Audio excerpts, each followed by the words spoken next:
Às vezes temos a ideia que as coisas vão direitinhas, certinhas, e de um momento para o outro descarrilam. Estou a falar das maratonas, o que tem acontecido às maratonas de BTT nos últimos, diria, 10 anos, onde há uns anos atrás, há muitos anos atrás, se enchiam de pessoas, de inscrições, acotovelavam-se, e atualmente são poucas e, no que respeita às maratonas de competição, estão constantemente a ser canceladas. Parece que não há ninguém que queira organizar uma maratona de competição e, portanto, os campeonatos de maratonas estão a parecer-se provas de XCO com mais quilómetros, ou seja, organizam provas de maratonas em círculos. Até o Campeonato do Mundo, e este ano, já passou por essa fase também. Afinal de contas, pelo menos em Portugal, o que é que eu acho que aconteceu? Que fenómeno levou a esta situação? Hoje vou falar um bocadinho sobre a minha opinião do ciclo das maratonas e o que é que pode esperar o pessoal da competição sobre este segmento. Vamos para mais um vídeo. O meu nome é Pedro, isto é o Projeto Pedal e isto vai ser mais aqui uns bitites sobre maratonas. Portanto, se ainda não estás subscrito e gostas de opiniões, subscreve aí. Seja bem-vindo a mais um vídeo.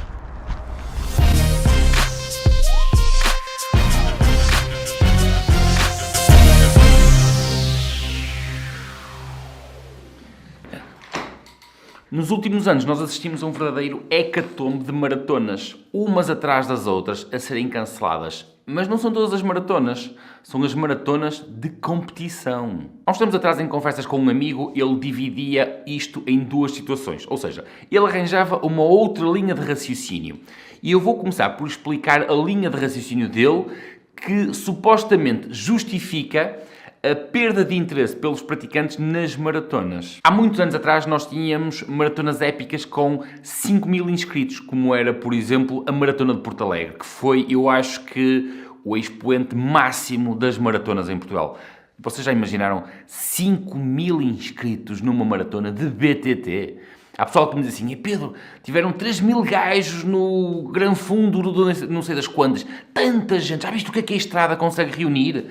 E eu digo assim: 5.000 gajos numa maratona de BTT. Eu sei que foi noutra vida, há muitos anos atrás, mas tiveram lá 5.000 gajos, carambas. Daí para cá foi sempre a cair. Nós tivemos outras maratonas que também significavam e ainda continuam a ser basicamente o bastião, que é, por exemplo, os 5 Cumes de Barcelos. E ainda continua a ser uma das maratonas épicas. Mas aquilo que nós falamos aqui não é só questão de maratonas, não é reunir pessoas, é as maratonas de competição. Foram essas maratonas que serviam e que servem de apuramento de atletas para os campeonatos regionais, para as taças de Portugal, é essas que, afinal de contas, passam a vida a ser canceladas, que ninguém as quer organizar.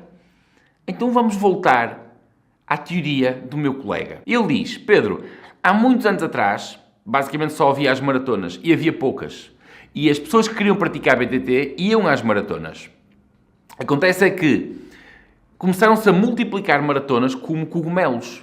E as pessoas começaram-se a dividir. Por isso é que atualmente não é possível concentrar tanta gente numa só maratona. Porque há muitas no mesmo fim de semana. Ok, não deixando de tirar parte da razão a isso, efetivamente hoje em dia, mais para o interior, fora das cidades, as maratonas são mais que as mães. Eu chamaria eventos, não propriamente maratonas. Totalmente de acordo. Mas eu coloco uma outra situação e contextualizando aqui no que diz respeito às maratonas de competição.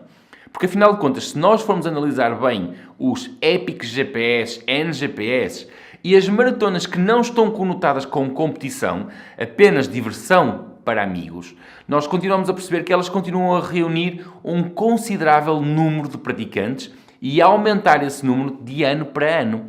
Então, o que realmente divide as que fazem competição para aquelas que não fazem competição? Na minha opinião, é a qualidade de serviço que proporcionam ao praticante comum. Vamos voltar a separar o trigo do joio. Há muitos anos atrás nós tínhamos as maratonas onde todos nós íamos. Nós convidávamos o amigo para ir.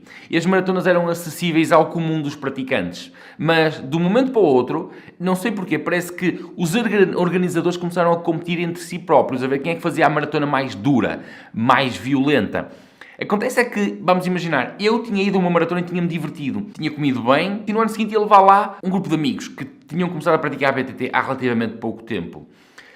E nesse ano eles iam aumentar a dificuldade da maratona. E ao aumentar a dificuldade da maratona, eles ainda iam fazer outra coisa, que era reduzir a qualidade, por exemplo, dos abastecimentos. E os abastecimentos são pontos-chave aqui. Eles iam apanhar uma canastrada do caraças, os amigos que eu entretanto levei, e iam comer mal. Exatamente o oposto daquilo que eu tinha feito no ano passado e que me tinha marcado de forma tão positiva. Ou seja, no terceiro ano nós voltaríamos a essa maratona? Dificilmente. A experiência foi má. E nem de propósito, estou eu a gravar este vídeo quando nas redes sociais aparece a seguinte mensagem. A Associação de Ciclismo da Madeira, em concordância com o clube organizador Clube Caniço Riders, decidiu pelo cancelamento do campeonato da Madeira de XCM Maratona devido ao baixo número de inscritos. Pedimos desculpa por qualquer inconvenientes causados. E este também é um dos pontos-chave onde os organizadores de maratonas se esqueceram de fazer contas ou olharam mal para os números. E que números são esses? Quem é que paga as maratonas? É que ao aumentar desproporcionalmente a dificuldade das maratonas, e na minha opinião isto deu-se única e exclusivamente ao facto dos organizadores competirem entre si em ver quem é que arrebentava mais depressa com os praticantes, eles esqueceram-se quem é que paga a maratona. E quem é que paga a maratona? É aquele indivíduo gordinho que só pedala aos domingos e vai às maratonas para curtir uns trilhos e comer uns bons abastecimentos. E esses, meus amigos, posso-vos dizer que são, na pior das hipóteses, 90% dos inscritos numa maratona.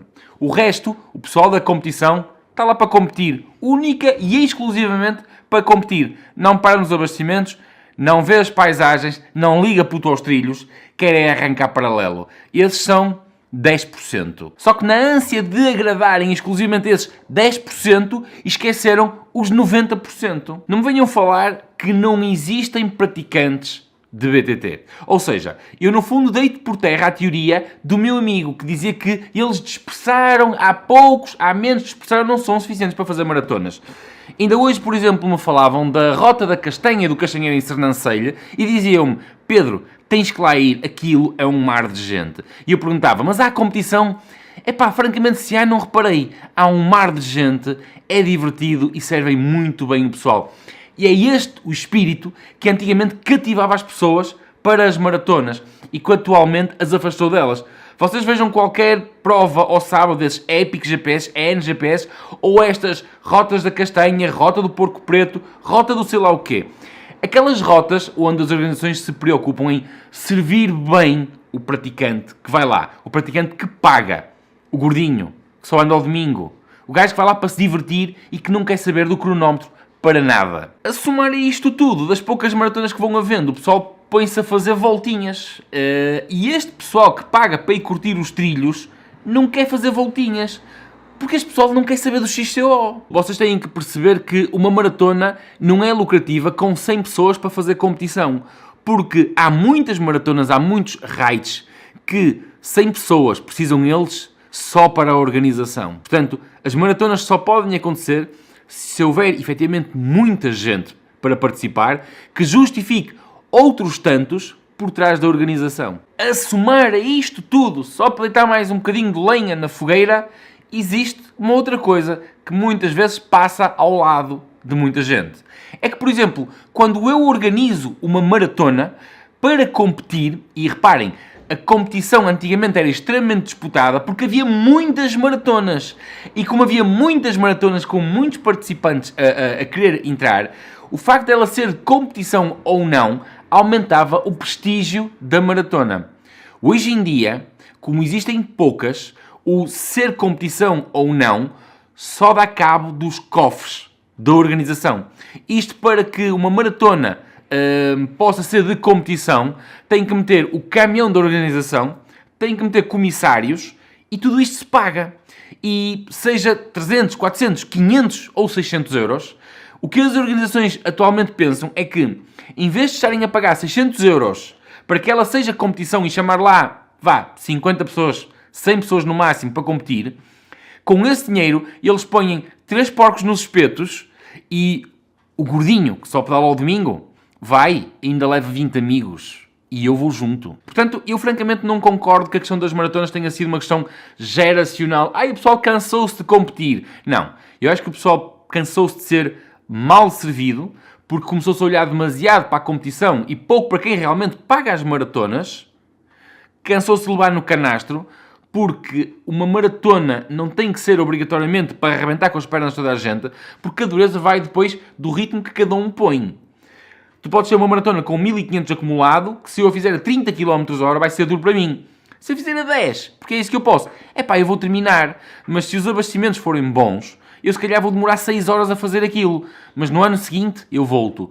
Porquê? Porque venderam-me uma excelente experiência. E há experiências que não têm preço. Esta pelo menos é a minha perspectiva. Deixa aí o teu comentário se tu concordas, se não concordas. E se tu tens conhecimento de maratonas que sejam realmente bons exemplos, como estes que me vão chegar na informação. Maratonas que eu até nem conhecia e que já vão na 12ª organização e por aí fora. Porque eu acredito que por esse Portugal dentro não faltam maratonas, raids e passeios, onde o pessoal é muito bem servido e só dá vontade de levar no ano seguinte uma dúzia de amigos, ou se calhar levar só uns 12. Este tema veio a propósito de uma data de conversas que houve no gabinete nas últimas semanas, quando ainda se prepara ao final de alguns campeonatos de maratonas, estamos quase no final do ano, não é? E o campeonato de maratonas ainda não terminou. É chato, porque o pessoal também precisa descansar. Não sei se vocês percebem que o pessoal precisa descansar. Quando se augura um ano seguinte ainda pior que o transato, porque isto não tem sido a melhorar, isto tem sido sempre a piorar. Soluções. Ora bem, as organizações devem começar por perceber que é preciso tratar bem os praticantes. E as associações têm que perceber que é preciso revitalizar isto. E se calhar revitalizar é contextualizar e não sobrecarregar as organizações com os custos que eu sei que existem, mas se calhar isso tem que passar para outra situação, para outra solução, porque senão amanhã nós não vamos ter absolutamente ninguém que queira organizar maratonas para fazermos os campeonatos, os opens ou seja lá o que for. Porque afinal de contas, o bom, o velho e o divertido domingueiro, o gordinho, como eu chamo de forma simpática, passa bem sem os prós arrancarem paralelo lá na frente para ganharem provas. Ele só está lá para comer. É como eu. Vocês sigam-me na próxima prova de onde eu for e vocês vejam como é que eu ataco os abastecimentos. Aquilo está a ganho à partida. Eu vou para ganhar outras coisas. Eu vou para dar prejuízo no abastecimento. Eu sou uma espécie de Lubomir Stanisic dos abastecimentos. Eu fui. Vemos num abastecimento perto de ti.